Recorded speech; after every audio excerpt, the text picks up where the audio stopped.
कबीरदास जी के समय में हिंदू और मुसलमानों में आए दिन लड़ाई झगड़े होते थे।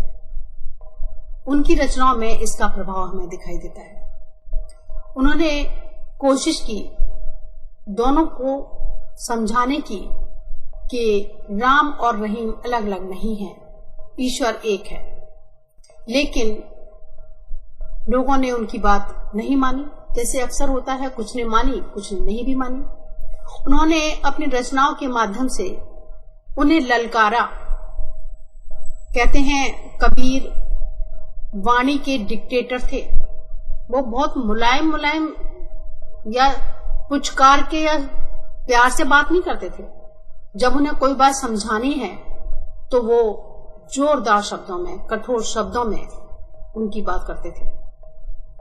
उन्होंने दोनों को बहुत समझाया, लेकिन प्रभाव इतना दिखाई नहीं दिया जितना होना चाहिए था। क्योंकि आप जानते हो कि अच्छे लोगों का अनुकरण करने वाले बहुत देर से मिल पाते हैं, और जहां पर धार्मिक उन्माद जुड़ा हो वहां पर तो इन बातों का किसी पर असर होता ही नहीं है। सभी एक अंधे धर्म के बातों में अपना जीवन बर्बाद कर देते हैं, उसी में लगे रह जाते हैं। कहा है कबीरदास जी ने एक जगह, अरे उन दोहू राह न पाई, अरे इन दोहू राह न पाई।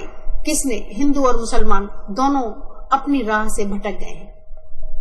हिंदू कहे मोए राम प्यारा, तुरक कहे रहमाना। हिंदू कहते हैं कि जी मेरा राम है, और तुरक मुसलमान कहते हैं मेरा रहमान है। और वो दोनों को अलग अलग मानते हैं, जबकि दोनों में कोई भेद है ही नहीं।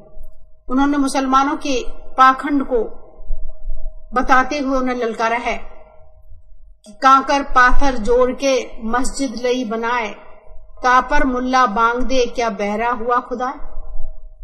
प्रातःकाल अजान के लिए जो आवाजें लगाई जाती हैं, अल्लाह अकबर कहा जाता है, उस पर उन्होंने व्यंग्य किया कि क्या मस्जिद के ऊपर जोर जोर से चिल्लाने से भगवान की प्राप्ति होगी? क्या भगवान बहरा है, उसे सुनाई नहीं देता, इसलिए तुम इतनी जोर जोर से चिल्लाते हो? तो उन्हें एक तरीके से डांटा, एक तरीके से उनकी जो विषमता है, उनका जो धर्म के प्रति जो भाव है, उसको उन्होंने समझाने की कोशिश की कि ये कोई तरीका नहीं है ईश्वर को प्राप्त करने का। और वहीं उन्होंने हिंदू को भी समझाया कि हिंदू अपनी करें बड़ाई, गागर छुअन न देही, और वैश्या के पावन तक सोवे, यह देखो हिंदू आई। बड़ा पाक साफ अपने आप को समझते हैं हिंदू। छूत और छूत की भावना को मानते हैं। किसी दूसरे की स्पर्श की हुई गागर का पानी नहीं पिएंगे, लेकिन गलत कार्य करेंगे, दुराचारी बनेंगे। इस पर उन्हें अपने हिंदुत्व पर शर्म नहीं आती। तो उन्होंने, चाहे वो हिंदू हो चाहे मुसलमान हो, दोनों को ही जोड़ने की कोशिश की, दोनों की ही गलतियां बताई, दोनों को बताया कि ये सही रास्ता नहीं है। सही रास्ता तो राम और रहीम एक ही है, दोनों में कोई भेद नहीं है। इस भाव को उन्होंने कहा है और दोनों को ही समझाया है कि हम मेल मिलाप से रहें। कोई मंदिर और मस्जिदों में भगवान की प्राप्ति नहीं होती। हम मेल मिलाप करके रहेंगे, तभी हमें ईश्वर की प्राप्ति होगी। अल्लाह वो अकबर कहें चाहे राम और श्याम कहें, एक ही बात है।